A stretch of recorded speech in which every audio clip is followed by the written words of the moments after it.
Two figures stepped into a roadside diner through blowing Michigan snow. An elderly husband and wife, each holding a tiny German Shepherd puppy against a worn winter coat. They looked tired, but what caught the Navy SEAL's attention wasn't the cold. It was the envelope the old man quickly tried to hide. Why were they carrying two puppies through a storm? Why did the wife seem to know nothing about the papers in her husband's pocket? And why would a stranger sitting nearby with an aging German Shepherd become involved in a decision that could divide 55 years of marriage? How much can love protect before protection becomes another kind of silence? This is a fictional story created for storytelling purposes. Before we begin, tell me, where are you watching from? Drop your country in the comments below. Late winter had tightened its grip on northern Michigan, and by the time Walter and Eleanor Dawson left Traverse City, the sky over Leelanau County had turned the flat silver gray that usually meant Lake Michigan was preparing to send more snow inland. Thin white streamers already crossed the highway, gathering along the shoulders and disappearing beneath passing tires. Walter drove carefully, though he would never have called it carefully. At 79, he still considered caution something other people needed. He was tall despite a slight forward bend in his shoulders, with nearly white hair beneath a faded brown cap, a thick silver mustache, and a weathered face shaped by more than 5 decades of wind, sun, and cold mornings among cherry trees. His broad hands still looked capable of repairing almost anything.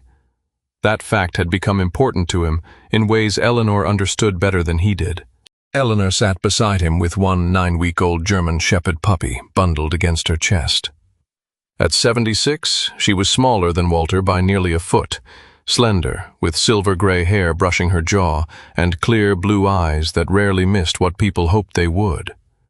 Age had softened her face, but not her attention. For many years she had managed the household books while Walter managed Dawson Orchard, though the division had never been as clean as Walter liked to remember. Eleanor had packed fruit, answered suppliers, raised children, handled payroll in busy seasons, and learned that family farms survived mostly because everybody quietly performed jobs that never appeared in photographs. The puppy in her arms was the more cautious of the pair, black and tan with oversized ears that tipped uncertainly outward.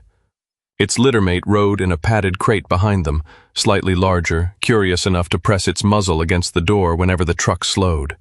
The two puppies were the last of a litter born at Dawson Orchard, and, according to Walter, the last puppies they would raise. Eleanor had noticed he always said that sentence quickly. She looked across the cab. "Who called before we left the clinic?" Walter kept his eyes ahead. "Supplier."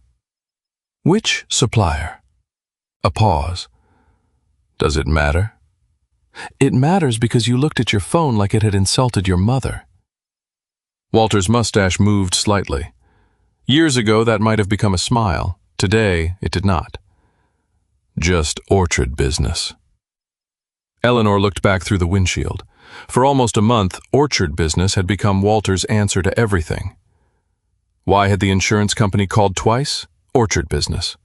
Why had he driven into town without telling her? Orchard business. Why had 3 envelopes disappeared from the mail before she could see them? Orchard business. 55 years of marriage had taught Eleanor that a person did not need to tell a direct lie to create distance. Sometimes all it took was answering every question with something technically true and emotionally useless. "You know," she said, "when you say orchard business like that, it sounds remarkably similar to none of your business." "It isn't." "You have a fascinating way of proving that." Walter tightened his hands on the steering wheel. The puppy shifted against Eleanor, and she rubbed one thumb slowly behind its ear. Walter finally said, "There's nothing you need to worry about today." That sentence bothered her more than the others, not because Walter sounded angry, because he sounded kind. There had been a time when Eleanor found comfort in that tone. When the children were young, Walter had used it during storms, equipment failures, medical bills, and bad harvests. "I'll take care of it. Don't worry." Back then, it had sounded like love. At 76, Eleanor had begun to hear the other meaning hidden inside it. You don't need to know. Ahead, traffic slowed. A county vehicle sat diagonally across one lane with amber lights flashing through the thickening snow. A worker in a reflective jacket directed drivers toward a side road. Heavy lake-effect bands had begun covering stretches farther north faster than plows could clear them. Walter rolled down his window. "How long?" "Could be an hour, could be 3, the worker said. "Better wait it out somewhere if you can." Walter looked displeased, as though the weather department had arranged the storm personally. Eleanor pointed toward a sign for Sutton's Bay. "Coffee." "We can wait in the truck." "With 2 puppies?" "They're dogs, Eleanor. They are 9-week-old German shepherds. At this age, they are basically teeth attached to poor judgment." From the crate came a small, impatient whine. Eleanor raised an eyebrow. Walter turned toward Sutton's Bay. The roadside diner they found was small, warmly lit, and nearly full. Snow clung to the red awning and gathered against the lower windows. Walter carried the puppy crate while Eleanor held the quieter puppy beneath her coat. When they stepped inside, warm air brought the smell of coffee, onions, toasted bread, and cinnamon. A waitress in her early 50s approached them.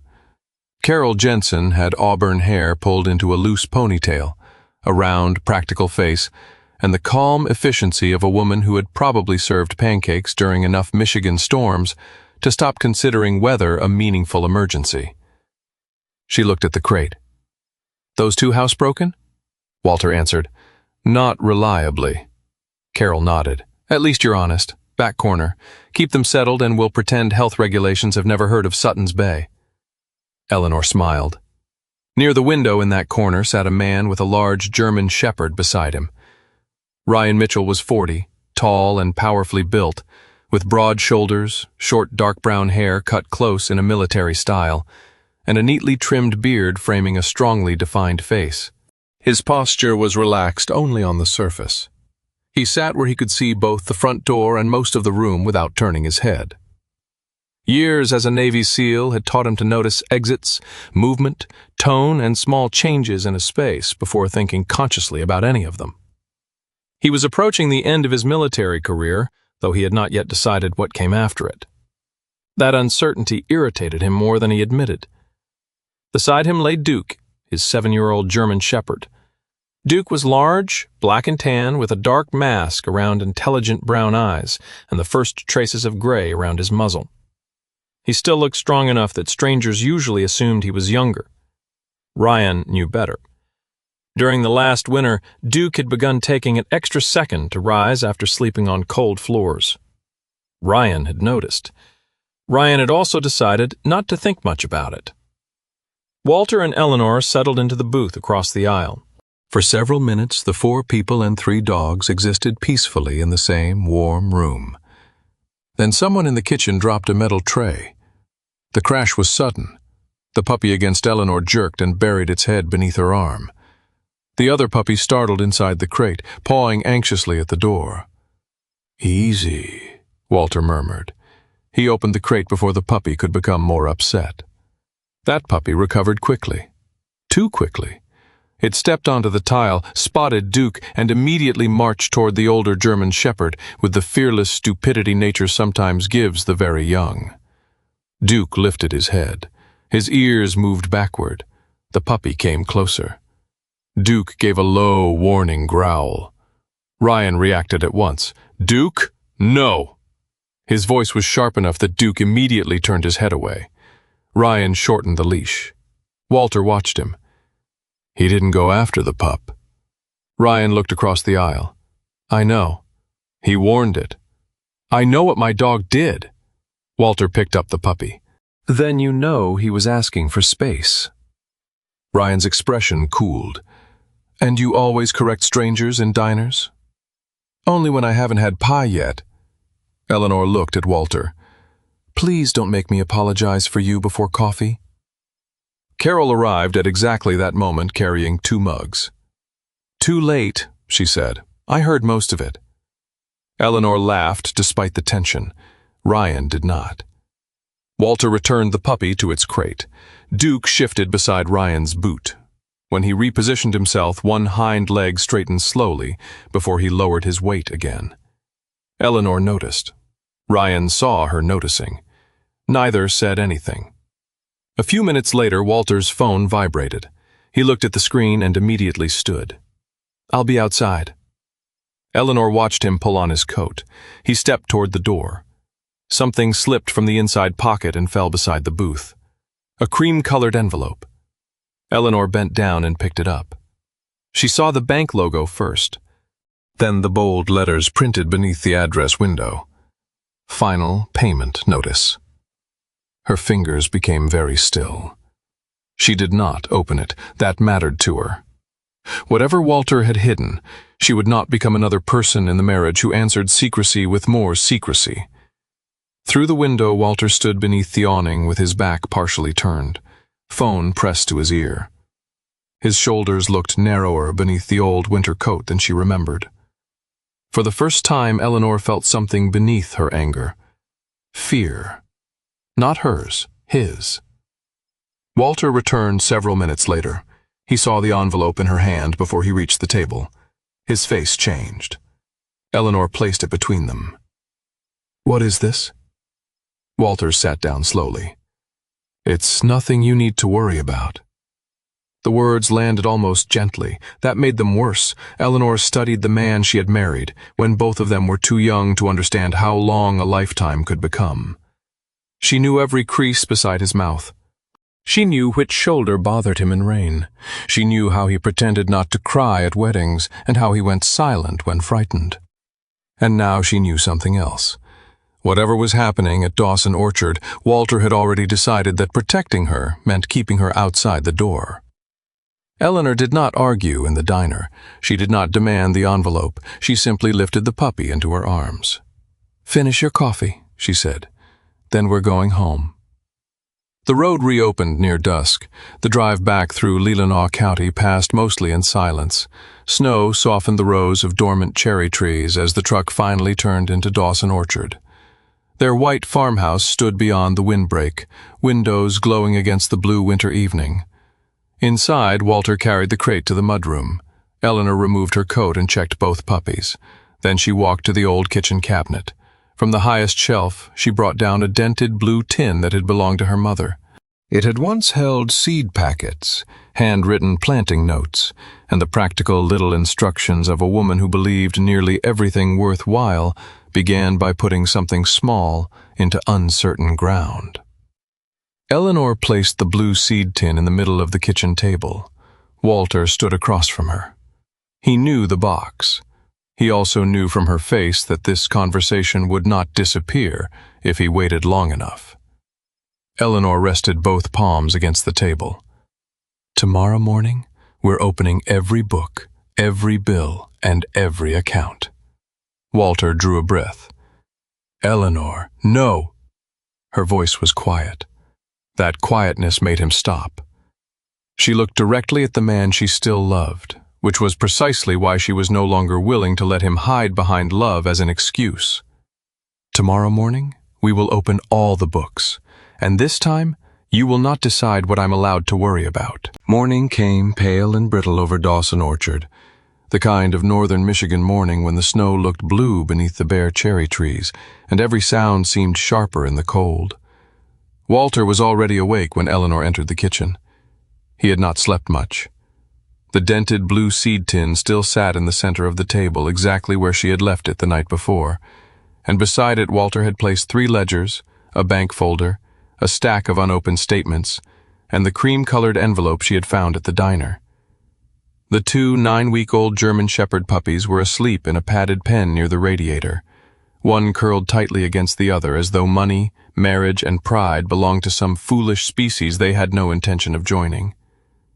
Eleanor poured coffee without asking Walter whether he wanted any. After 55 years, some habits survived even when tenderness was temporarily unavailable. Walter sat across from her in a red flannel shirt with the sleeves rolled to his forearms. Without his winter coat and cap, he looked older than he had at the diner. His white hair was flattened on one side, and the deep lines around his mouth seemed more pronounced. Eleanor noticed those things and resented herself slightly for noticing.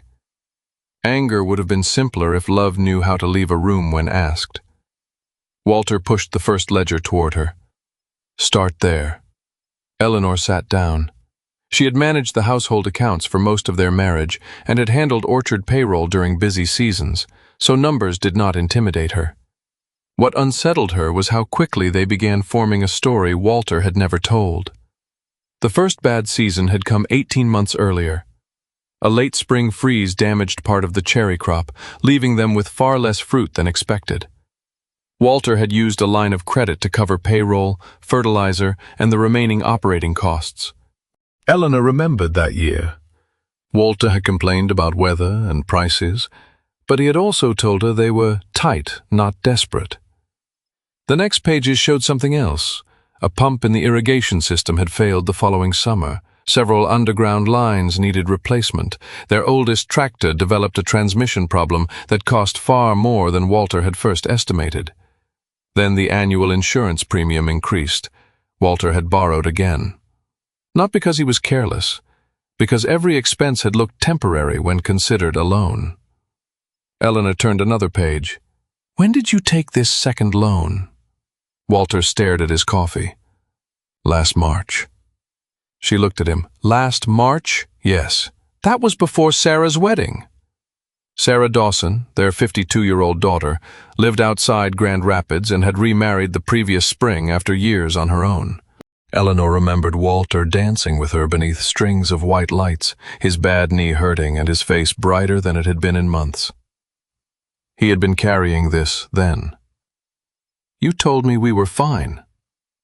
"We were making payments. That is not the same sentence." Walter leaned back. "I thought the harvest would cover it, and when it didn't, I thought the next one would." Eleanor looked at the remaining paperwork. There were people who lied because they wanted advantage. Walter had never been that kind of man. His weakness was more respectable and therefore more dangerous. He believed responsibility meant absorbing fear before anyone else could feel it. "Why didn't you tell me?" Walter answered too quickly. There was nothing you could do. Eleanor's expression hardened. He heard it himself.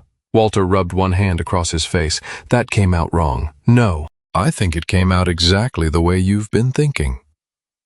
"I meant there wasn't anything useful in making you worry before I knew whether it could be fixed." Eleanor closed the ledger. "Walter, I am not one of the puppies." From the pen came a small sneeze. Walter glanced over despite himself. Eleanor did too. For one ridiculous second, both nearly smiled. Then the moment passed. She opened the bank folder.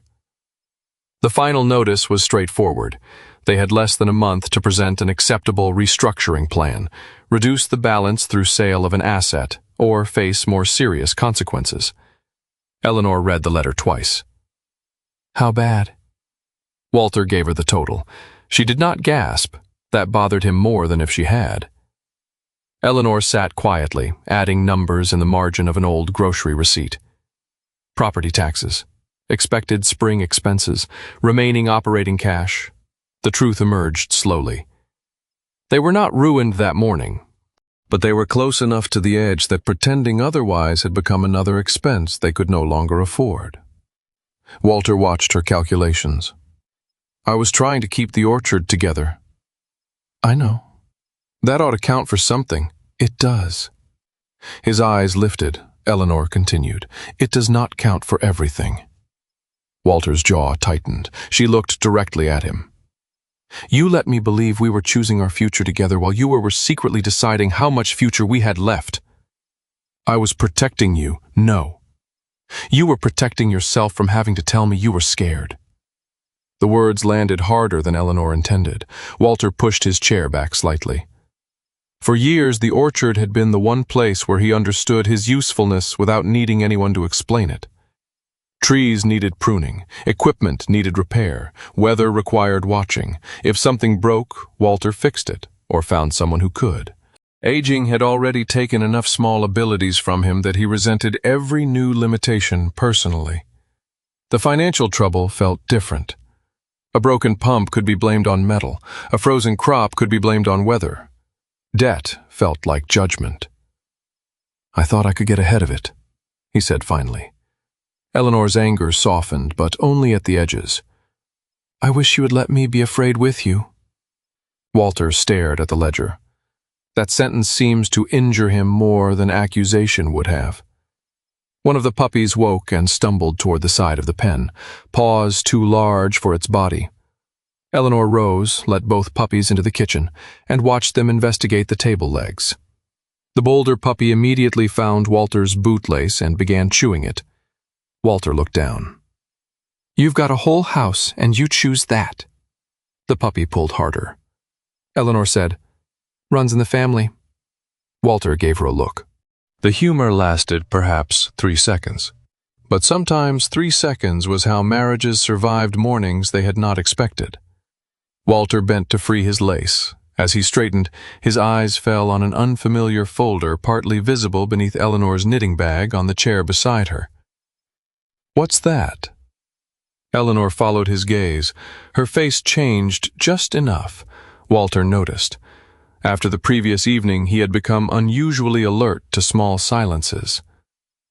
Eleanor, she exhaled. It's something I should have told you. Walter stared at her. The irony arrived before the explanation. Eleanor pulled the folder free and placed it beside the ledgers. Inside was a proposal from the Eleanor Senior Garden Cooperative, a small non-profit that worked with local churches and aging services groups to create accessible gardening spaces. 6 months earlier, one of its coordinators had approached Eleanor after a church luncheon. The northern section of Dawson Orchard, where several older cherry trees no longer produced enough fruit to justify commercial care, had caught their attention.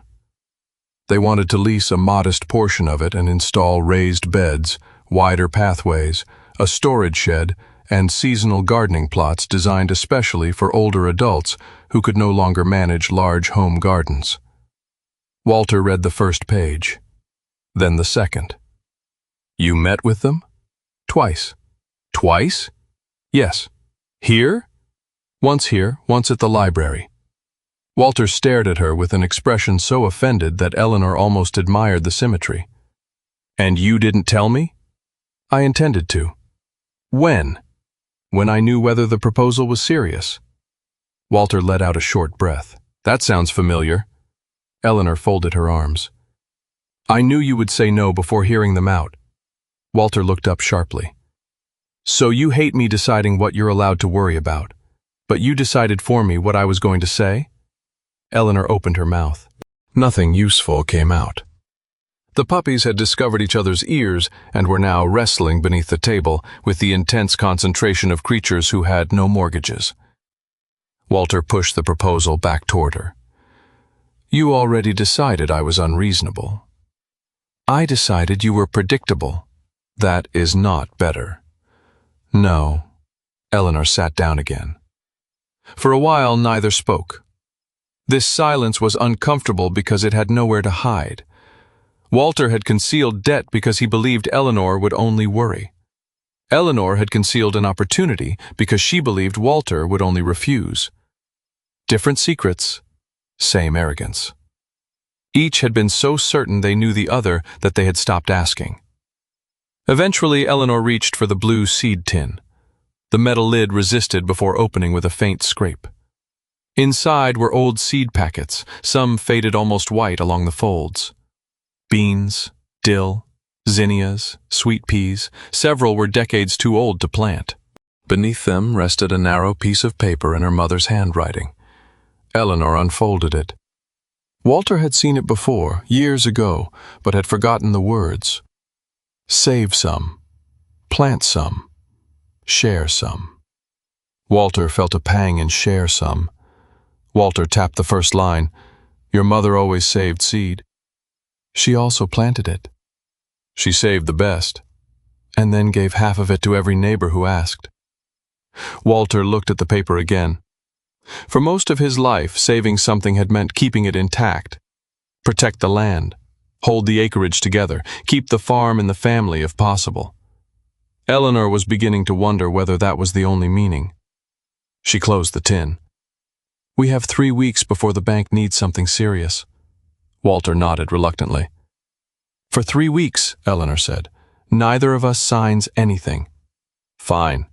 Neither of us sells anything. Fine. And neither of us rejects anything before the other one knows about it. Walter looked toward the garden proposal. That part feels targeted. It is. He almost smiled. Then Eleanor added, and if someone calls about the orchard, we tell each other. Walter nodded. If someone approaches you about the land, you tell me. Eleanor nodded back. They had not solved the debt. They had not saved the orchard.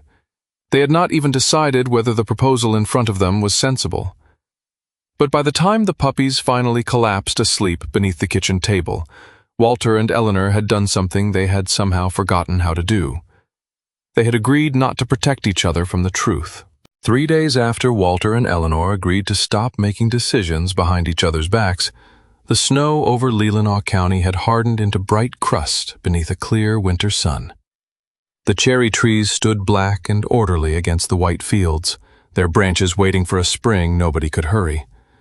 Inside the Dawson farmhouse, Eleanor was on the telephone with a family from Petoskey who had promised 2 weeks earlier to adopt the quieter German Shepherd puppy. The conversation lasted less than 5 minutes. Eleanor mostly listened.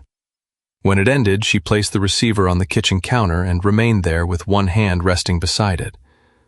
Walter looked up from the small stack of orchard invoices he had been sorting. They changed their minds? Eleanor nodded. Their neighbor had a dog that was frightened by fireworks. They decided they don't want a puppy with sound issues.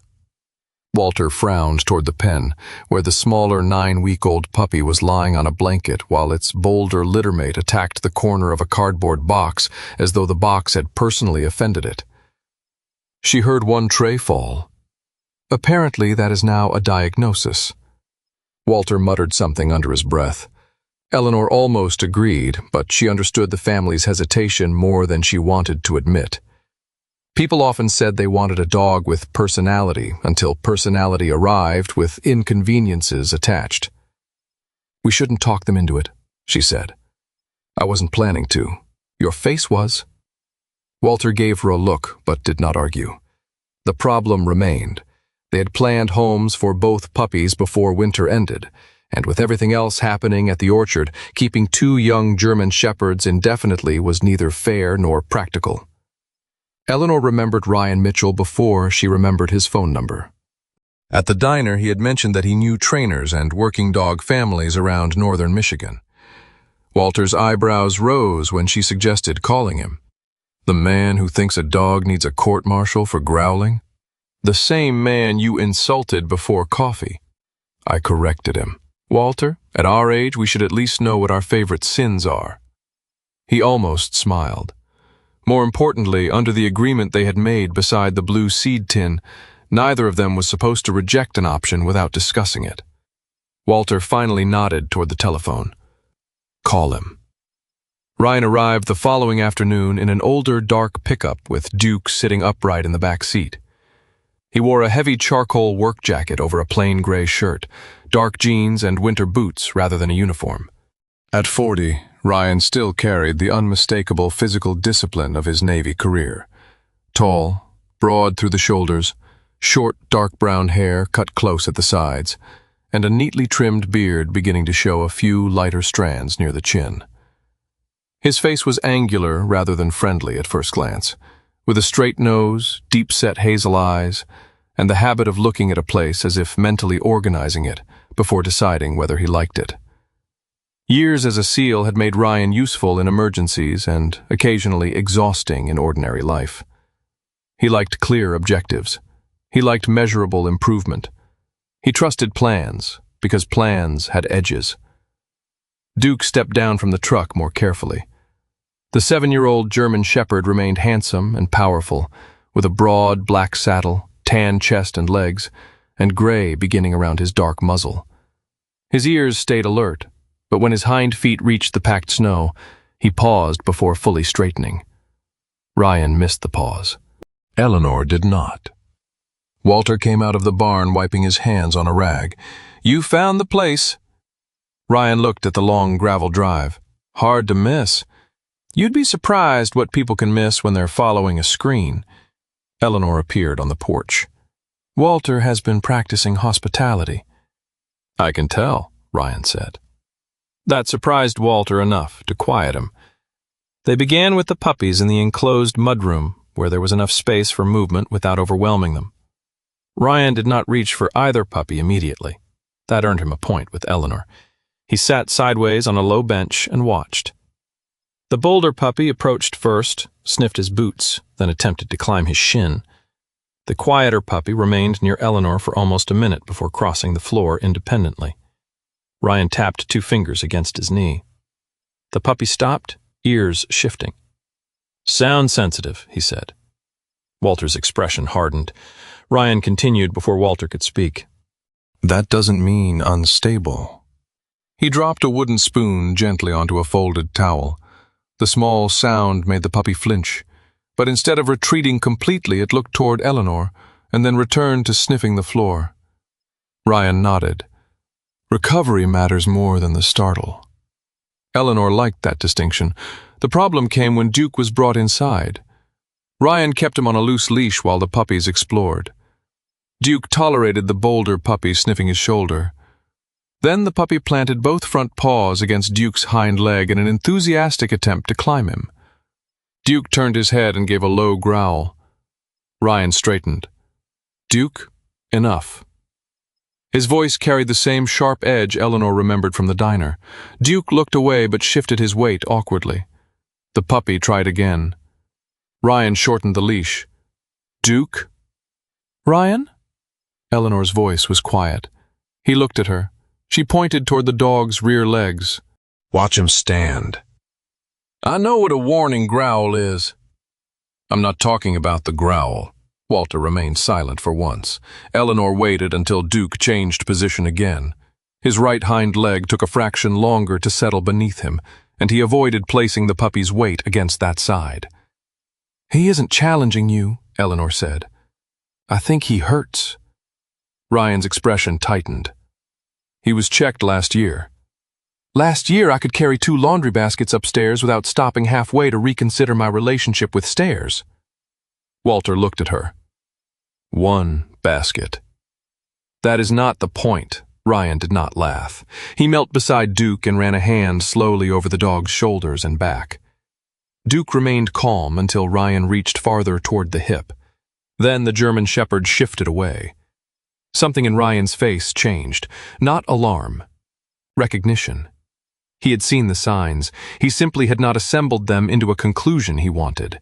They took the dogs outside afterward, partly because Duke seemed more comfortable moving in the open. Ryan walked with Eleanor and Walter past the orchard toward the old barn. The structure was weathered but solid, built decades earlier from heavy timber, with a broad central aisle and smaller rooms along one side. Walter still used part of it for tools and seasonal storage, but much of the interior had been empty since they stopped keeping larger equipment there. Ryan stopped near the doorway. His attention changed immediately. Eleanor saw it happen. He looked toward the flat field beyond the barn, then toward the gravel access road. How many acres behind this? Walter answered reluctantly. Ryan paced several steps, studying fence lines. Separate driveway could come in from the west.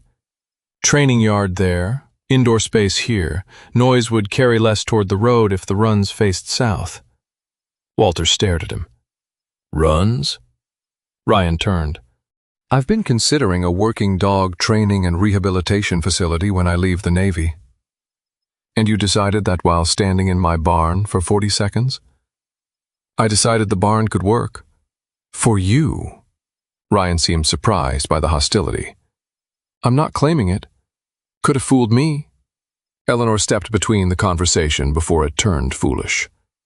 Walter? But Walter was looking around the barn now, seeing things Ryan could not. A daughter learning to ride a bicycle down the aisle because winter had iced the driveway. 40 harvest seasons. A ladder scar and 1 beam from the year his father was still alive. To Ryan, the building was square footage. To Walter, it was evidence. You see empty space, Walter said. That doesn't mean it's empty. Ryan's first instinct was to defend himself. He stopped. That, Eleanor noticed, was new. "I moved too fast," he said. Walter did not forgive him on principle. "You did." Ryan nodded once. He left an hour later with no promise about the puppies and no discussion of land. The next morning, Ryan took Duke to a veterinary clinic outside Traverse City. Dr. Megan Foster, 51, was a lean woman with short, sandy blonde hair, rectangular glasses, and the brisk kindness of someone who believed owners handled truth better when it was delivered without ceremony. She had treated working dogs for nearly 20 years and had little patience for people who confused endurance with wellness. After examining Duke, reviewing his movement, and checking his hearing response, she gave Ryan an answer far less dramatic than the fear that had formed during the drive. Early arthritis, mild age-related hearing loss, manageable. "No retirement ceremony required," Megan said, "but you need to adjust what you ask of him." Ryan looked at Duke. "He still works." "I didn't say he doesn't. He doesn't act old." Megan folded her arms. "Neither does my father, until somebody puts a ladder in front of him. Age isn't a personality defect." Ryan let out a breath through his nose. She continued, "He can still train, walk, travel, and annoy you for years. But if he says something hurts, listen before you correct the message." That sentence followed Ryan home. That evening, Duke slept beside the desk while Ryan unfolded the plan he had been drawing for nearly a year. His future facility filled most of the page. Multiple training fields, kennel buildings, rehabilitation rooms, equipment storage, parking, separate access lanes. Ryan had designed it the way he had once designed operational plans. Leave room for every possibility, control every variable before it could become a problem. He looked at the dimensions again, then at Duke. "How much of this do I actually need?" Duke did not answer. For once, Ryan did not require him to. Ryan picked up a pencil and drew a heavy line through one training field, then another. He removed a second kennel wing, reduced the parking area, and cut almost half the acreage from the plan. The following morning, Eleanor's telephone rang while she was feeding the puppies. Ryan's voice came through. "I've been thinking about your barn." Eleanor glanced toward Walter, who was pretending not to listen from the kitchen table. "That sounds dangerous." "It probably is." A pause. Then Ryan said, "I don't need to buy your farm." Walter looked up. Ryan continued, "I may not even need land the way I thought I did." Eleanor waited. "Maybe," Ryan said. "I just need a barn." The cold eased slightly over Leelanau County 2 mornings later. Not enough to melt the snow, but enough to loosen the hard shine from the orchard road. A weak sun stood behind thin clouds, and water began dripping slowly from the south side of the Dawson barn roof. Walter heard Ryan's truck before he saw it. He was in the workshop sharpening pruning shears that did not need sharpening, which Eleanor had learned was Walter's preferred occupation whenever he wanted to think without admitting he was thinking. Through the window, he watched Ryan park beside the barn. Duke rode in the back seat as before, but when Ryan opened the door, he did not immediately call the German Shepherd down. Instead, Ryan unfolded a short ramp from the truck bed and waited. Duke studied it suspiciously, then walked down at his own pace. Walter stopped sharpening. Ryan had changed nothing obvious about himself. He was still 40, tall and broad-shouldered with short dark brown hair, a neatly trimmed beard, and the contained posture of a man accustomed to being ready before other people realized readiness was required.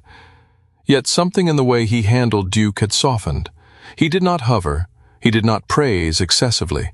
He simply allowed the older dog enough time to make the descent without turning it into a test. Eleanor came from the farmhouse carrying a folder under one arm. "You brought paperwork." Ryan held up his own folder. "So did you." Walter stepped outside. "Wonderful. Nothing improves a winter morning like more paper." Ryan looked toward the pruning shears in Walter's hand. "You planning to prune snow?" Walter glanced down at them. "Thinking." "I've heard of that." Eleanor looked between them. This is already going beautifully. They went into the kitchen because the barn was too cold to sit comfortably. The 2 9-week-old German Shepherd puppies were awake in their pen. The bolder one immediately rushed the gate when Duke entered. Ryan did not correct Duke when the older dog turned his body away. Instead, he guided the puppy back with one hand and gave Duke room near the table. Walter noticed. He said nothing. Ryan opened his folder. I worked out a smaller version. Walter remained standing. Ryan spread a simple sight sketch across the table. Unlike the ambitious plan he had described in the barn, this one centered almost entirely on the existing structure. 5-year lease, Ryan said. Barn, the gravel access on the west side, and a limited fenced area behind it. I handle renovation, insurance related to my operation, fencing, and maintenance inside the leased section. Walter looked over the drawing without touching it. How limited? Ryan gave him the acreage. Walter's eyebrows rose. That's less than half what you were talking about. I was talking before I knew what I actually needed. Eleanor sat across from him. That sentence has applications beyond real estate. Ryan gave her a brief look. I'm starting to notice. Walter finally sat. The proposed rent was not extraordinary. It would not erase the debt or magically restore 2 bad harvests, but it would arrive monthly instead of depending on weather, fruit prices, machinery, or whether spring decided to freeze at the wrong time. Eleanor calculated a year's income in the margin. Walter watched her. That still doesn't solve the bank. No, she said. Ryan nodded. It isn't supposed to. Walter looked at him. Then what is it supposed to do? Pay for the part I use. The plainness of the answer disarmed him slightly. Ryan continued. If you want somebody to promise this saves the farm, I'm the wrong person. I don't know your debt well enough, and even if I did, I wouldn't pretend rent on one barn fixes everything. Walter leaned back. Eleanor appreciated that more than Ryan knew. Too many people treated older couples facing financial trouble as if they needed either pity or a miracle. Sometimes what they needed was arithmetic. She pulled the community garden proposal from her folder and placed it beside Ryan's sketch. Walter saw what she was doing before she said anything. No. Eleanor looked up. Walter caught himself. Their agreement. For 3 weeks, no one rejected anything before discussing it. He corrected himself with visible effort. I strongly dislike where this is going. That is allowed, Eleanor said. She pointed to the northern section of the property on an old orchard map. The garden cooperative wants this area. Most of those trees barely justify commercial picking anymore. They're still trees. I did notice. Walter ignored that. My father planted part of that row. And your father also replaced trees when they stopped producing. That isn't the same. No, Eleanor said. It isn't. Ryan stayed quiet. This was not his argument. Eleanor moved one finger to the barn. Ryan leases this. The cooperative leases this northern piece. Walter looked at the southern orchard. He understood before she spoke. No. Again, Eleanor waited. Walter exhaled through his nose. Fine, discuss it. The commercial south block is still productive, Eleanor said. It may be worth something to another grower.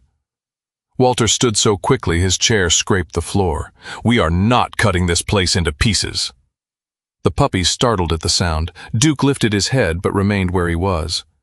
Eleanor did not raise her voice. Sit down. I don't need to sit down. Then stand and listen. Walter looked toward the window. Beyond it, rows of cherry trees disappeared across the white slope. He had spent more than 50 years thinking of them as one thing. Dawson Orchard. Not the north field, the barn, the south block, the farmhouse, the equipment shed. One place, one name, one life.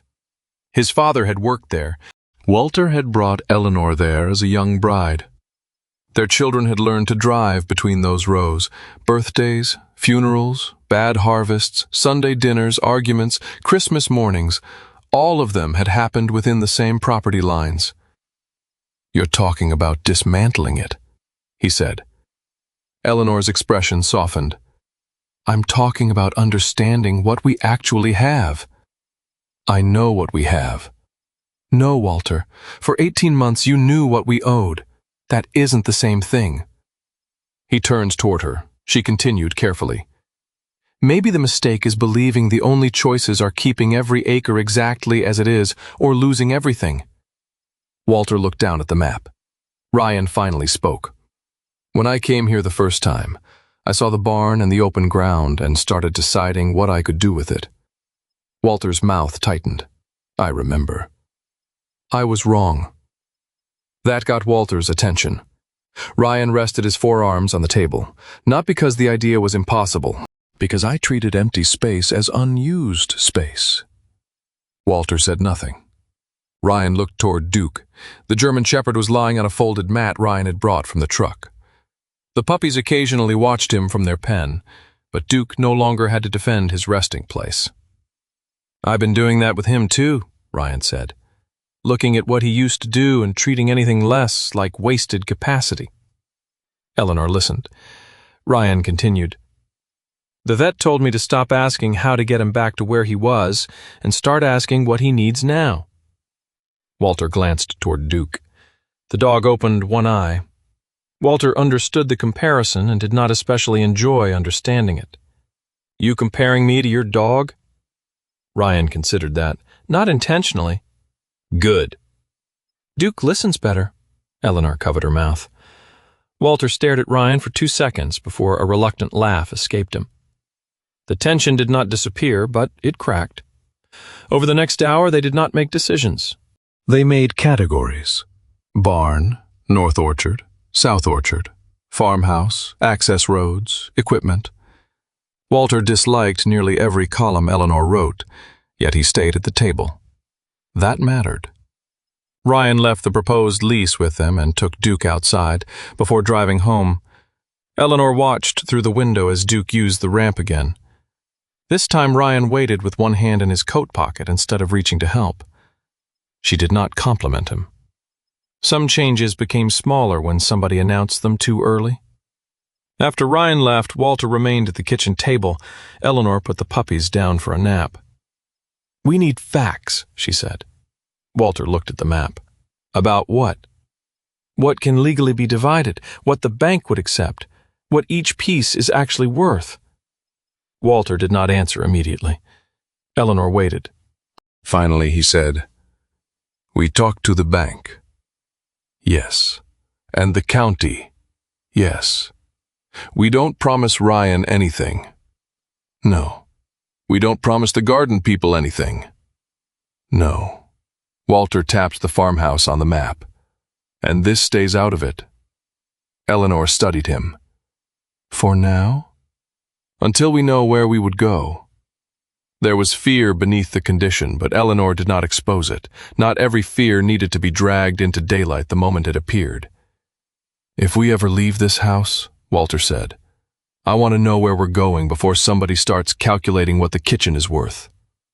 Eleanor placed her hand over the map, not over his. That's fair. Walter looked at her. You agree? I do. He seemed almost suspicious. Eleanor smiled faintly. Don't get used to it. By afternoon, she had written 2 telephone numbers beside the orchard map, their bank specialist and the Leelanau County Planning Office. Nothing had been sold, nothing had been leased, nothing had been saved. But for the first time in months, Walter and Eleanor had made a decision together before either of them acted on it. The farmhouse would remain untouched until they knew what leaving it might actually mean. By the middle of the following week, the snow along the county roads had settled into low gray banks, and the winter sky over Leelanau County had the washed-out brightness that sometimes arrived before another change in weather. Walter and Eleanor drove into town with a folder between them on the seat, and no agreement about what they hoped to hear. That, Eleanor thought, was probably healthier than the old arrangement in which Walter decided what they hoped before either of them arrived. Their first appointment was at the bank. Mary Ann Cole, 58, handled agricultural accounts for several families in the county. She was a medium-height woman with short iron gray hair, pale green eyes, and a deliberate way of speaking that made bad news sound neither kinder nor crueler than it was. She had grown up on a dairy farm outside Kalkaska and understood that older farmers often heard financial advice as a judgment on their entire lives. For that reason, she did not begin with what Walter had done wrong. She began with numbers. Ryan's proposed barn lease would help cash flow. The community garden lease would add a smaller but dependable amount. Neither alone would solve the debt. If the southern commercial block could be sold at a reasonable agricultural value, however, the picture changed. Marianne turned her laptop toward them. "You would not be wealthy," she said. Walter frowned. "I wasn't aware that was still under consideration." Eleanor's mouth twitched. Marianne continued, "But you could remove most of the debt and keep from using retirement savings to support land that is no longer paying for itself." Walter looked at the screen as though the spreadsheet had committed a personal offense. Eleanor asked the practical question, "And if we keep the farmhouse and the acreage immediately around it?" Marianne entered 2 figures: property taxes, insurance, maintenance estimates, heating, snow removal if Walter eventually stopped doing it himself. The annual total appeared at the bottom. Walter leaned closer. "That assumes I hire people for things I can do." Marianne met his eyes. "It assumes the next 10 years are not identical to the last 10? Walter sat back. He disliked her immediately for being sensible. That afternoon they met Ryan at the township offices for an initial planning discussion. Daniel Mercer, the county planner assigned to the area, was 46, lean and long-faced, with sandy hair receding slightly at the temples and wire-framed glasses he pushed higher whenever someone made a statement that created more paperwork. Daniel had spent almost 20 years mediating disputes between property owners who all believed their particular road, fence, driveway, dog, barn, or view should be exempt from ordinary rules. It had made him patient, without making him optimistic. Because Ryan's proposal involved a change in the use of the barn, Daniel had notified several adjacent property owners and invited preliminary comments before any formal application was filed. That turned a quiet meeting into something much louder. George Hanley, 67, who owned the property east of Dawson Orchard, objected first. George was a broad, barrel-chested, retired electrician with thinning white hair and a voice naturally suited to arguments. "Dogs bark," he said. "That's what dogs do." Ryan nodded. "They can." "How many?" "Not determined yet. So you don't know." "Correct." George looked pleased with himself.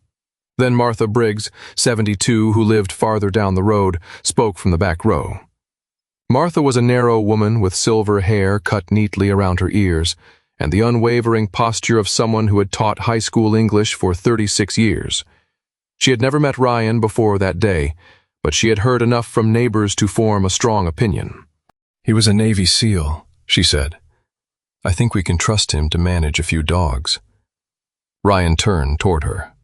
"With respect, man, that isn't a planning argument." The room quieted. Martha blinked. "I was supporting you." "I know. Then why are you disagreeing with me?" "Because military service doesn't make a bad business plan good." Walter looked sideways at Eleanor. For the first time, Ryan had irritated someone by refusing praise. Daniel Mercer concealed what might have been a smile. Ryan continued. "If noise limits need to be set, set them. If traffic is a problem, let's calculate it. If the facility doesn't fit the property, say so. But whether I served in the Navy shouldn't decide any of that." George Hanley folded his arms. "Fine, then how many vehicles?" That question Ryan could answer. The discussion improved once people stopped arguing about who deserved trust and started arguing about parking spaces. Ryan proposed appointment-only training, limited boarding, no large kennel operation, and restricted outdoor hours. Daniel pointed out that a separate western access route could reduce traffic near neighboring homes. Ryan removed another planned kennel section from his drawing, rather than defending it simply because he had drawn it. Walter watched. The younger man was learning how to make something smaller without behaving as though smaller meant failure.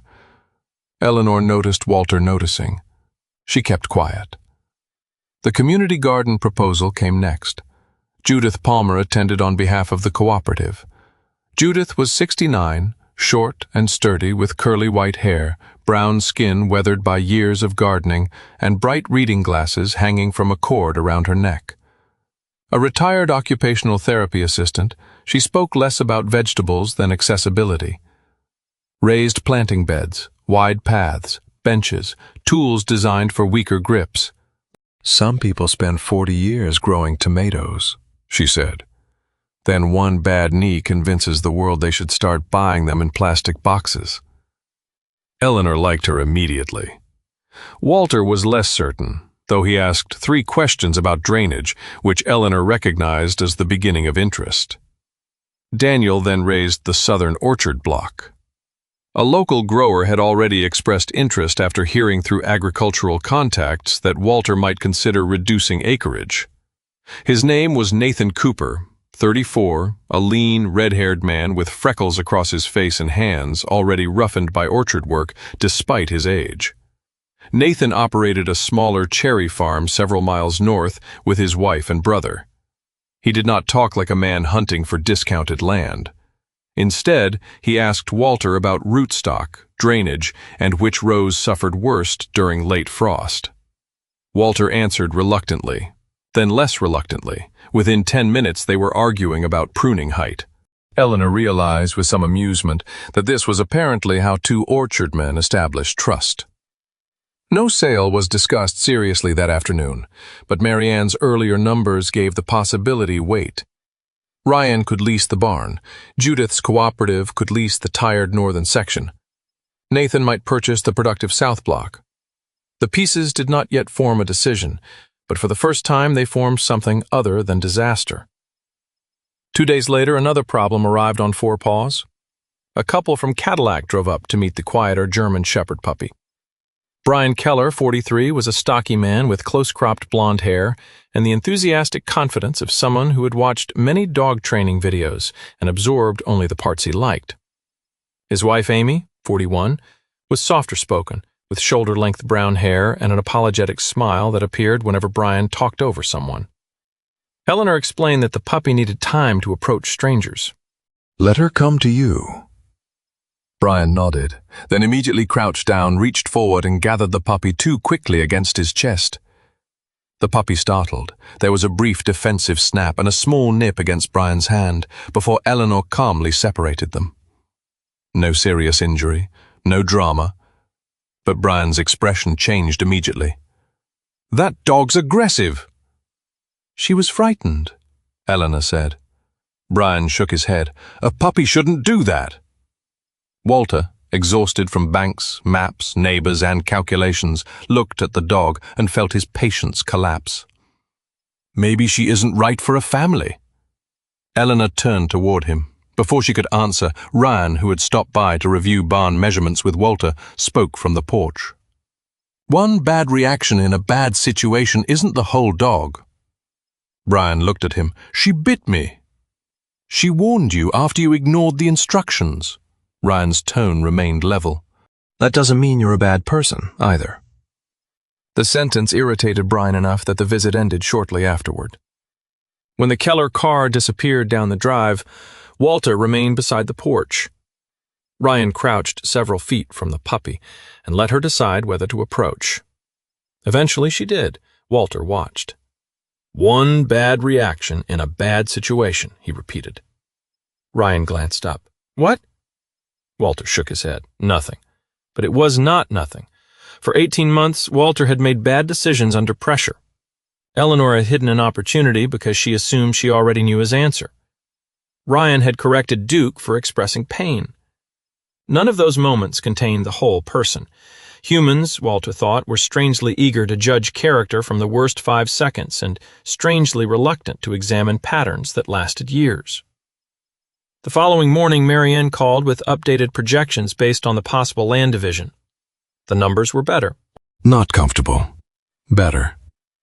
If the barn lease, northern garden lease, and southern orchard sale all worked close to projected values, Walter and Eleanor could clear nearly all of the farm debt. Then Marianne showed them another page. Keeping the farmhouse and several surrounding acres changed the picture. Taxes, insurance, repairs, utilities, equipment they would continue maintaining simply because it was there. The remaining retirement income would gradually be pulled back into the property. Walter looked at the total for a long time. So, we can solve the debt and still make ourselves poor keeping the house. Marianne answered carefully. You could. The drive home was quiet. Not the old silence. This one contained a question neither wanted to ask first. Snow-dusted vineyards and bare orchards passed beyond the windows. Walter kept both hands on the steering wheel. Eleanor watched the road. Finally, she said, Maybe we aren't only deciding what the farm becomes. Walter did not answer for several miles. Then he looked briefly toward her. He understood. Maybe, he said. We're deciding who we are if we don't live there anymore. By the end of February, northern Michigan had entered that uncertain stretch when winter no longer looked permanent but refused to leave gracefully. Snow still filled the shaded edges of Dawson Orchard, while the roads nearer Traverse City had turned dark and wet beneath a thin morning sun. Walter drove in silence with Eleanor beside him, though this time there were no hidden bank letters between them. Instead, Eleanor held a printed listing for a one-story bungalow 11 miles outside town. The house had 2 bedrooms, a small attached garage, a narrow backyard, and something Eleanor had begun noticing in every property description: no stairs. Their realtor, Linda Hayes, was 63, a short, energetic woman with softly curled blonde gray hair, warm brown eyes, and the habit of wearing bright scarves with sensible winter boots. Linda had spent 24 years selling homes around Grand Traverse County, long enough to understand that older clients were rarely choosing between buildings alone. They were choosing which parts of a life could follow them through a smaller front door. She met Walter and Eleanor outside the bungalow and immediately made the mistake of saying, "It's very manageable." Walter looked at the house. "That's a polite word for small." Linda smiled without taking offense. "I've also heard cozy, but people usually know when I'm lying." Eleanor liked her at once. Walter did not dislike her, which, for that morning, was nearly the same thing. The bungalow had pale siding, a shallow porch, wide interior doorways, and a kitchen that opened into the living room. Eleanor noticed practical things first. The laundry was on the main floor. The bathroom could be reached without navigating a hallway corner. The grocery store was 7 minutes away, their church 12, and the medical center less than 15. Their daughter Sarah could visit without spending half the weekend worrying about the driveway after snow. Walter noticed different things. The garage would barely fit his truck with room to open both doors. There was nowhere obvious for his workbench. The backyard ended at a cedar fence close enough that he could hear a neighbor tapping ice from a shovel. In the living room, Walter stood with his hands on his hips and looked toward the wall where Eleanor imagined their old walnut dining table might go. It won't fit. Eleanor measured the room with her eyes. Not with all 8 chairs. It has 8 chairs. I'm aware. Then it needs room for 8. Linda, standing near the doorway, wisely pretended to become interested in a thermostat. Eleanor walked toward the front window. Across the street, a woman in a blue coat was helping an older man carry groceries from a car. Farther down the block, 2 people walked small dogs on the cleared sidewalk. It was ordinary. Almost offensively ordinary. No cherry rose, no barn roof beyond the kitchen window, no long driveway disappearing between snowbanks. Yet Eleanor felt something she had not expected. Relief. If the furnace stopped here, she could call someone. If Walter fell while clearing snow, a neighbor might notice. If she wanted to see another human being without driving 15 miles, she could. Walter came up behind her. "You like it?" She did not pretend otherwise. "I think I could." He nodded once, the way people sometimes nod when an answer disappoints them, but does not surprise them. They left without making an offer. Back at Dawson Orchard, Eleanor found 12 empty moving boxes that Linda had given them just in case. Walter objected to the phrase more than the boxes. He stacked them beside the mudroom door and ignored them for the rest of the afternoon. The next morning, Eleanor opened the first one. She did not begin with furniture or financial papers. She began with dishes. Their everyday set had once included 12 dinner plates. 5 remained. One had a small chip Walter insisted was harmless. Eleanor wrapped it anyway. Then came a stack of Christmas cards tied with faded ribbon. Neighbors who had moved, cousins who had died, friends whose handwriting had gradually grown shaky before the cards stopped coming altogether. Walter wandered in, saw them, and said, "You keeping all of those?" Eleanor looked at him. "Are you?" That ended the conversation. From a closet they found their son Michael's high school jacket, navy blue with a stitched Orchard logo on one sleeve. Michael was now 54 and lived in Arizona, where the jacket had approximately no practical purpose. Walter still held it for several seconds before setting it in the keep pile. "He doesn't want that. I didn't say it was for him."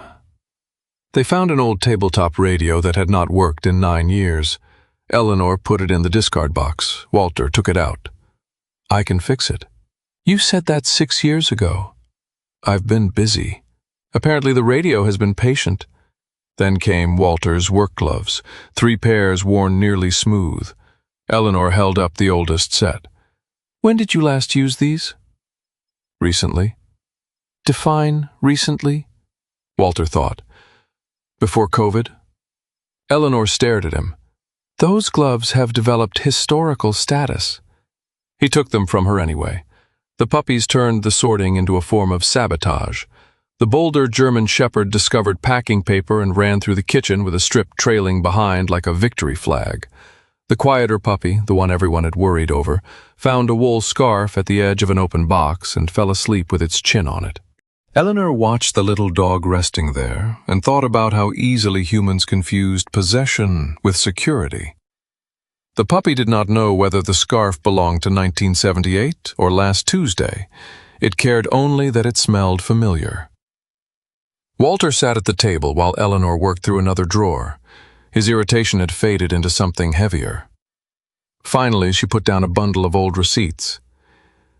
"Tell me what you actually hate about the bungalow." "The garage." "Walter? It's a ridiculous garage." "Walter?" He looked toward the window, where the barn stood beneath a crust of old snow. "I don't know what I'm supposed to do there." Eleanor waited. "Here, I wake up and something needs doing. There's always a pump, a latch, a broken hinge, pruning, spraying, mowing, somebody needing a hand. Even now." He rubbed his rough palms together. "At that place, I wake up and then what? Take a walk? Check whether the mailbox moved overnight?" Eleanor heard something beneath the sarcasm. It was not nostalgia for acreage. It was terror of uselessness. Walter had spent almost 60 years measuring himself through what needed fixing. Retirement in his mind was not rest. It was a room in which no one called his name. Eleanor sat opposite him. "You think if the farm doesn't need you, nobody does." Walter did not answer. That was answer enough. A truck pulled into the driveway later that afternoon. Ryan arrived with Duke and a new set of drawings rolled under one arm. Duke came down the ramp slowly, stopping halfway to sniff the cold air, while Ryan waited without urging him. The change had become ordinary enough now that neither Walter nor Eleanor commented. Ryan spread the revised facility plan across the kitchen table. "I cut another training yard." Walter looked at him suspiciously. "Why?" "My accountant asked why I was building capacity I wouldn't use for at least 5 years. Ryan's accountant, Melissa Grant, was 44, tall and narrow-faced, with straight black hair usually tied at the nape of her neck, and a reputation among Ryan's friends for being able to remove emotion from a spreadsheet without removing common sense. Ryan had met her through a veteran's small business program, and she had apparently spent most of their latest meeting asking versions of the same question. "Do you need this, or do you simply like the idea of having it?" Eleanor studied the revised drawing. "So a 76-year-old woman and an accountant both noticed your plan was too big before you did." Ryan leaned back. Apparently retirement is going to be humbling. Good, Walter said. Builds character. I thought the Navy already did that. Maybe they missed a spot. Even Ryan laughed. After he left, Eleanor returned to the boxes but worked more slowly. Walter's confession had made room for one of her own, and she had spent the afternoon avoiding it. At last, she folded one of Sarah's childhood quilts and said, "I don't only like the bungalow because it's easier." Walter looked at her. "I know." "No, you don't." She sat beside the open box. "For most of my life, I have been very good at adjusting." She spoke without drama, which made the words harder to dismiss. "When your father needed help, I adjusted. When the children needed rides, meals, school projects, I adjusted. When harvest ran late, I adjusted. When you said money was tight, I found somewhere else to cut. When you said, 'Don't worry,' I learned how to look calm."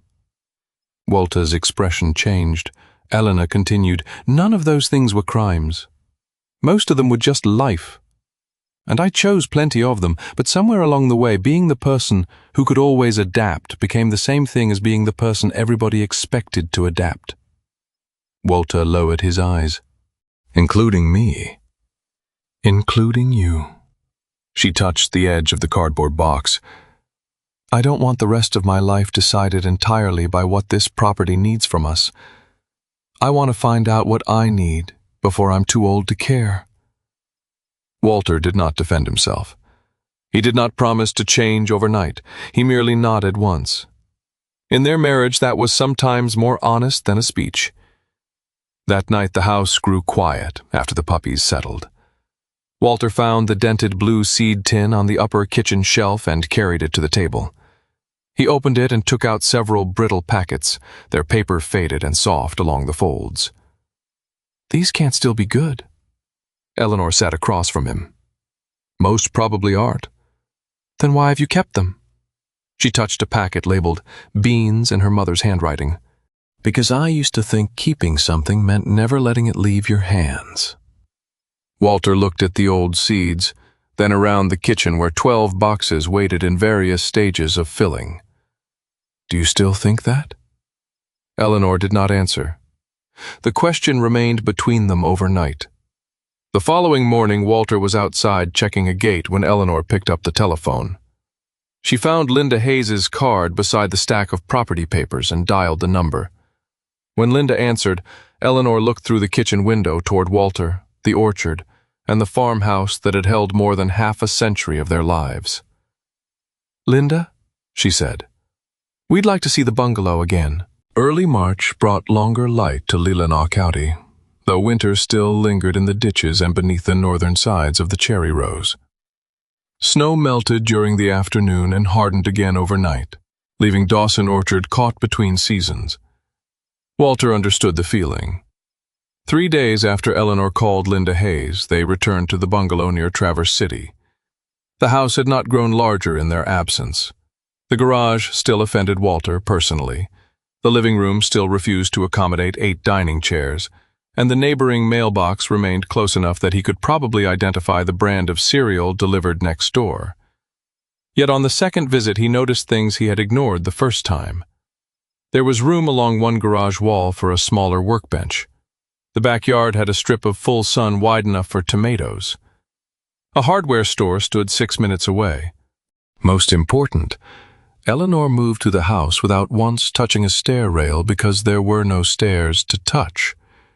When Linda asked what they thought, Walter walked once around the garage and said, "I could build shelves." Eleanor understood that in Walter's language, the bungalow had just received a declaration of affection. They made an offer that afternoon. It was accepted 2 days later, contingent on the larger pieces of the Dawson Orchard plan moving forward. Nothing happened quickly after that.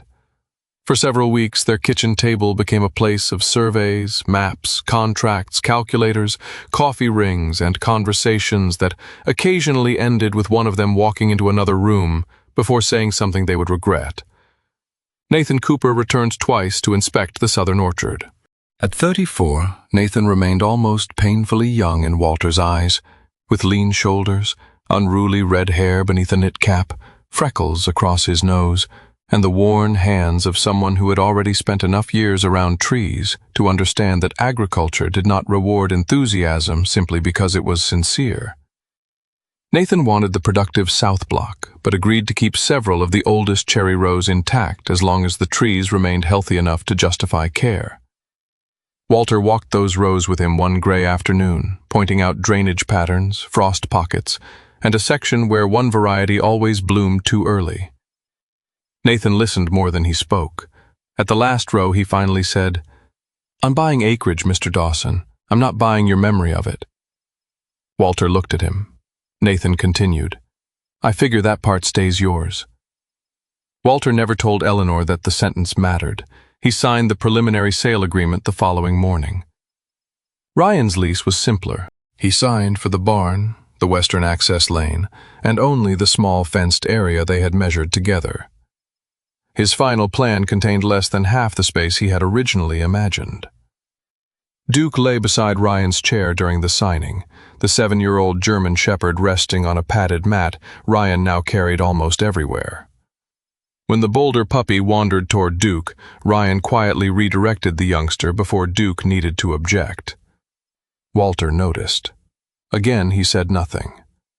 Ryan signed the last page and slid the pen toward Walter. 5 years. Walter looked at the barn through the kitchen window. "You damage my roof, I'll come back and haunt you." Ryan glanced at him. "You're moving 20 minutes away." "I can haunt locally."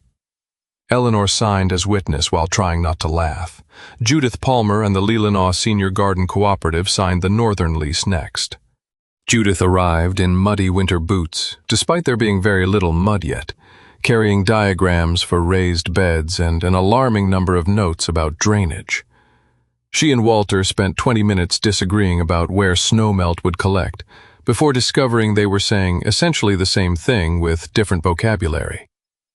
Eleanor watched from the porch and realized something that would have irritated Walter if she said it aloud. He was already becoming useful to a place he no longer needed to own. The farmhouse proved harder.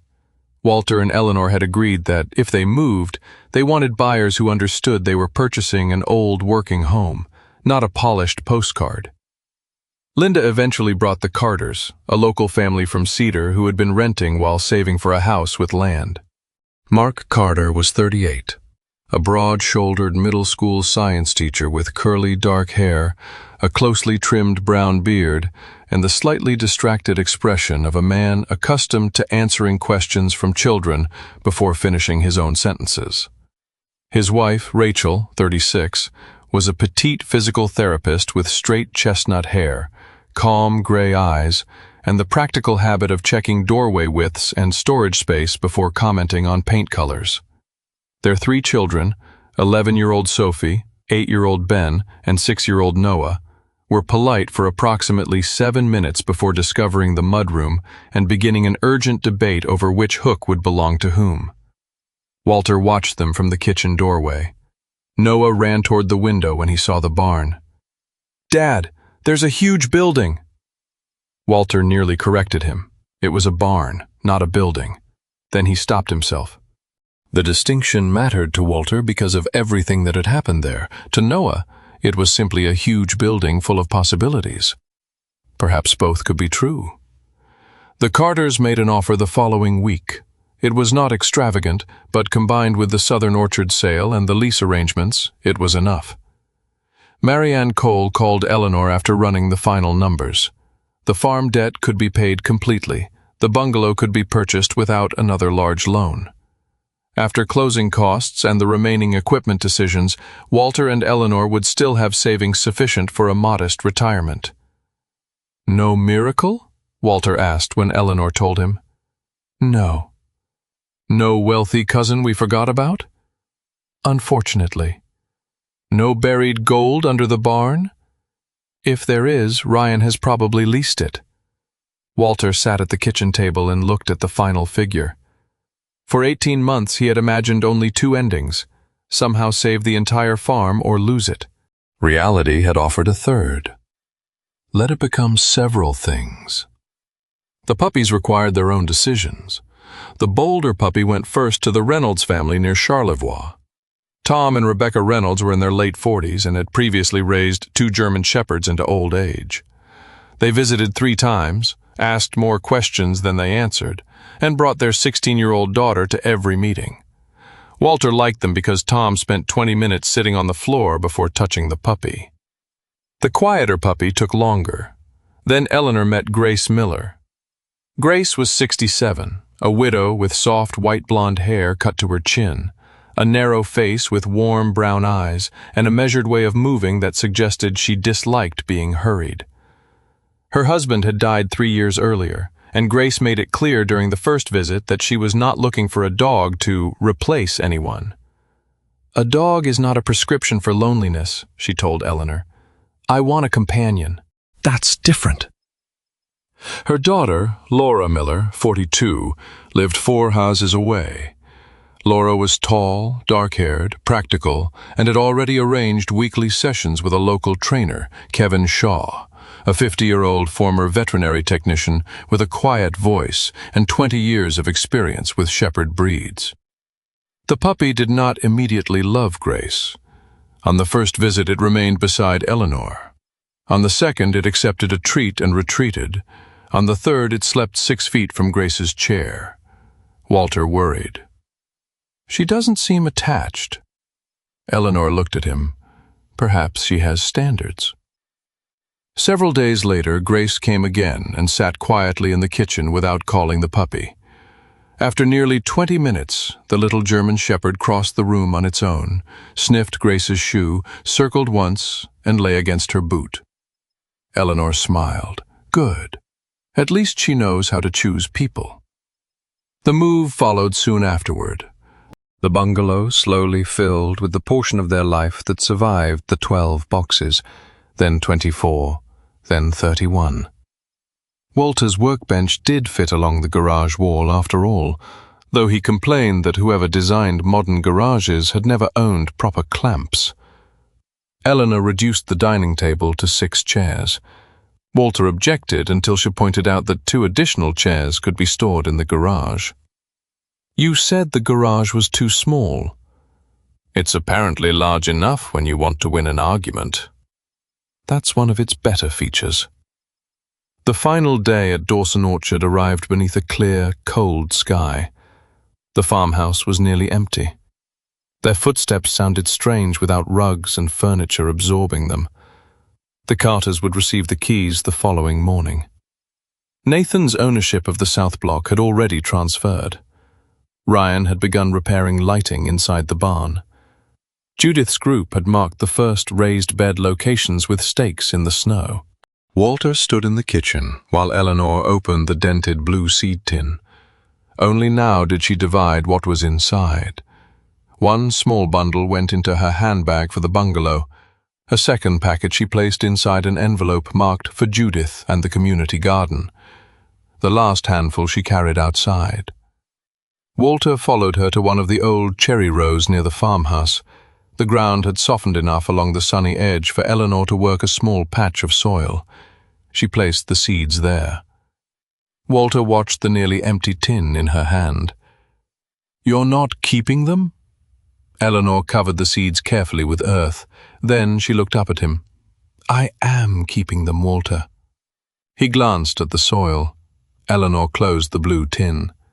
"Just not in the box anymore." Spring arrived slowly in Leelanau County, not with one dramatic warm day, but through a collection of small permissions. Snow disappeared first from the south-facing slopes. Then the roadside ditches began carrying thin ribbons of water. By April, the cherry branches that had looked black and lifeless all winter were tipped with tight green buds. Walter and Eleanor had been living in the bungalow near Traverse City for several months by then, long enough for the new house to stop feeling temporary, and not nearly long enough for it to feel entirely theirs. Walter still complained that the garage had been designed by someone who hated tools. Eleanor still left mail on the kitchen table in small stacks that Walter reorganized whether she asked him to or not. The old walnut dining table had survived the move, though only 6 chairs remained around it. 2 others stood folded against the garage wall, a compromise neither Walter nor Eleanor admitted had worked surprisingly well. Their marriage had not become sweeter simply because they had escaped debt. Walter still interrupted. Eleanor still occasionally answered a question 3 minutes after the conversation should have ended because she had been saving the better response. What had changed was more important and less romantic. Decisions now stayed in the room until both of them had heard them. Walter continued driving to the old orchard twice a week. He told Eleanor he was just checking things. The phrase was so obviously false that she stopped challenging it. On his first visit, Walter adjusted a loose hinge on the western gate. On his second, he cleaned a clogged drain near the barn. On his third, Eleanor found a new box of irrigation fittings in the back of his truck. "You do understand that you no longer own that irrigation line?" she asked. Walter looked offended by the legal technicality. "It was leaking. That wasn't my question." He opened the truck door. "The pipe didn't know the deed changed." Eleanor stared at him for a moment. "Someday I would like to meet the lawyer representing your plumbing." Walter drove away before she could see him smile. Yet he was changing too. The first time Nathan Cooper asked for advice about pruning one of the older cherry blocks, Walter answered. The second time Walter nearly reached for the shears himself, then stopped and handed them back.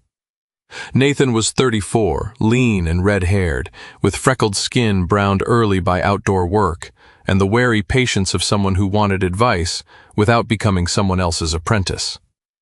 He listened to Walter because Walter knew the land, but he did not automatically obey him. Walter found that irritating. He also respected it.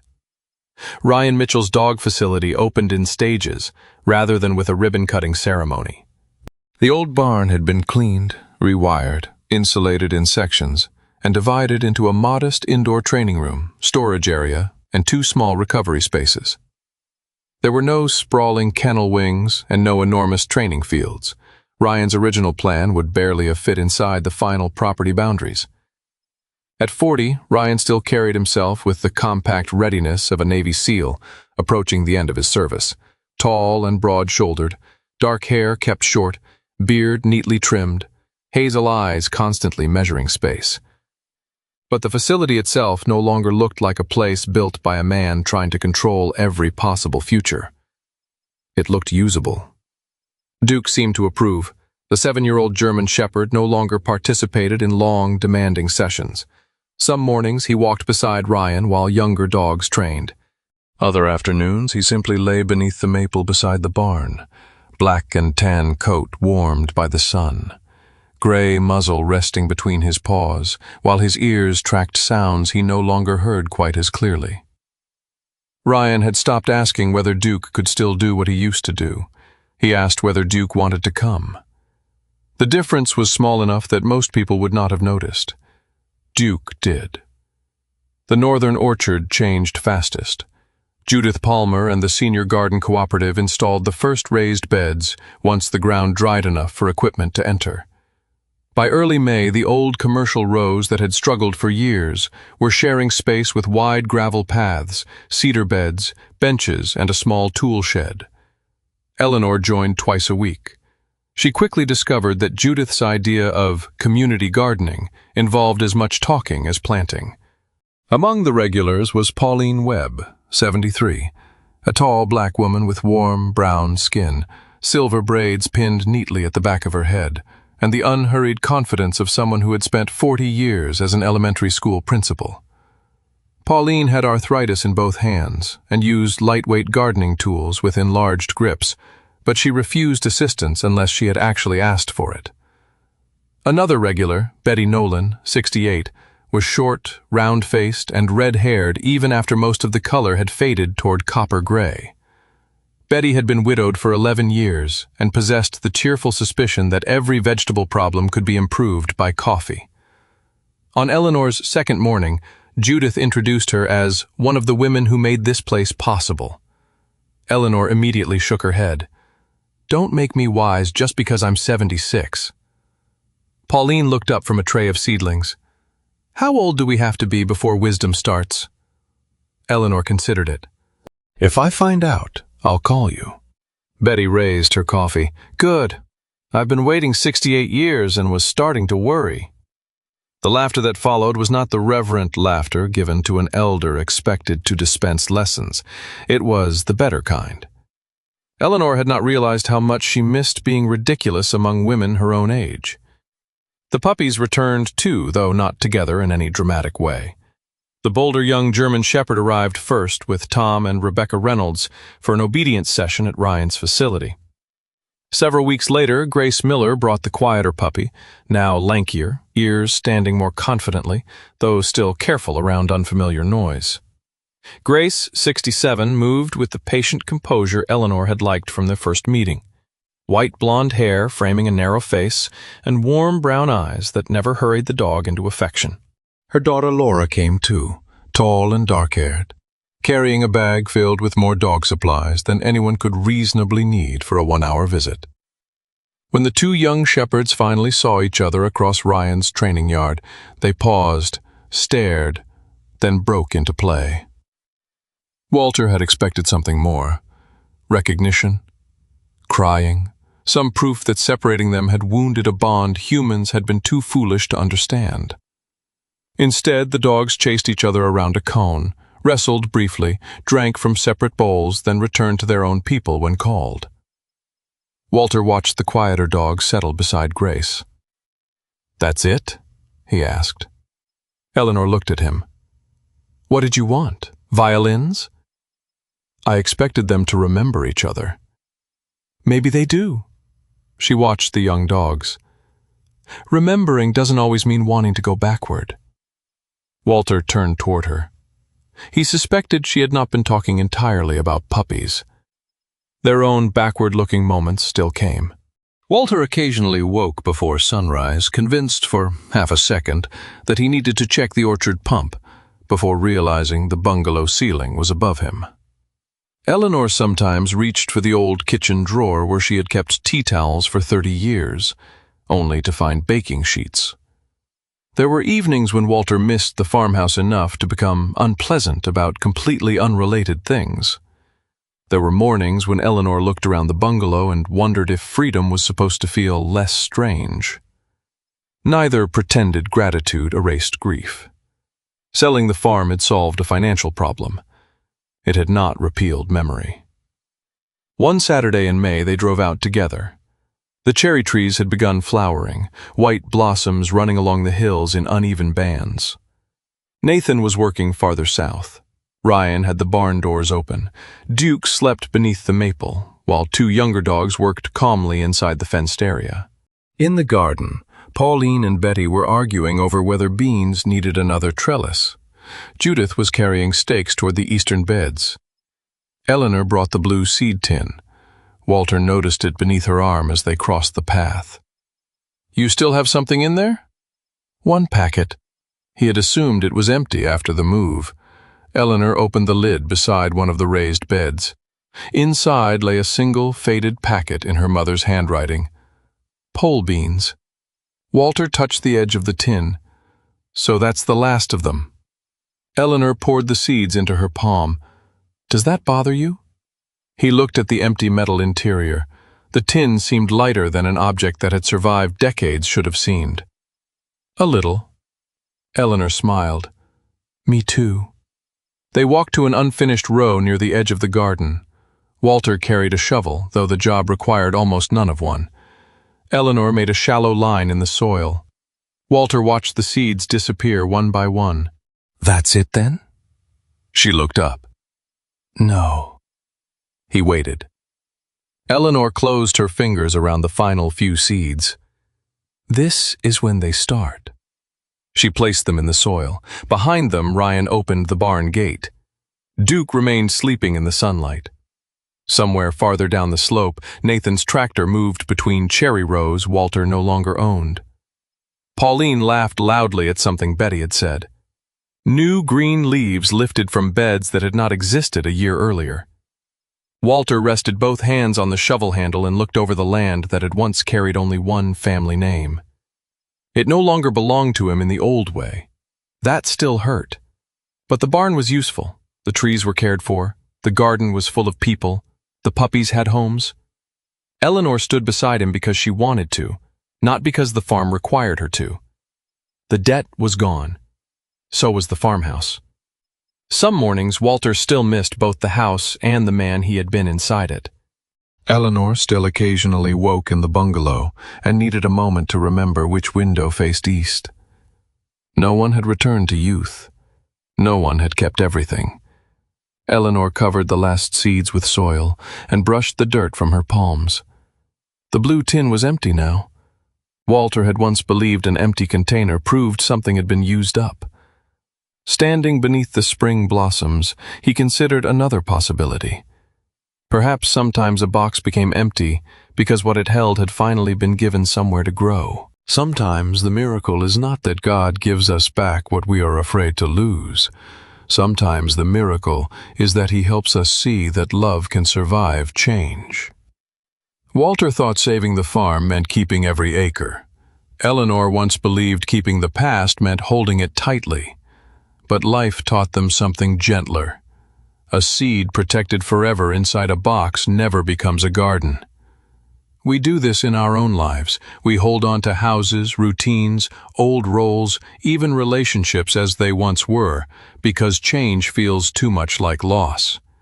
Yet God may be opening a different door, not to erase what came before, but to give it another way to bear fruit. Growing older does not mean becoming less valuable, and loving someone does not mean making every decision for them. Sometimes love means listening, making room, and trusting them enough to choose beside us.